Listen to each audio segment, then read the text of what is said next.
নমস্কার, ঈশানীস cooking passion থেকে জানাই আপনাদের অনেক ভালোবাসা। আজ বানাবো চিড়ার চিড়ার পোলাও করার পোলাও। জন্য চিড়াটা আমি ভালো করে ধুয়ে ঝরিয়ে রেখেছি। নিয়েছি এই উপকরণগুলো: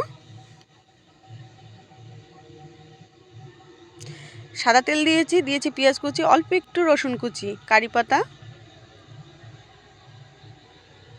দিয়েছি, ক্যাপসিকাম কুচি, বিন, গাজর, দিয়ে দেবো মটরশুঁটি, দিয়েছি টমেটোর কুচি, কয়েকটা কাঁচা লঙ্কা চেরা। ভালো করে আমি ভেজে নেব। কাজু কিশমিশ দিয়ে দিলাম, দিয়ে দেবো পরিমাণ মতো লবণ, হলুদের গুঁড়ো,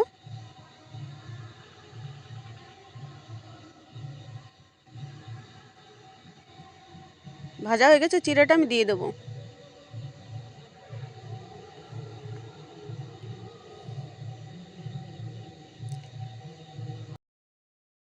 হয়ে গেছে আমার চিড়ার পোলাও। আর এইভাবে করে খেয়ে দেখতে পারেন, খুব ভালো লাগবে।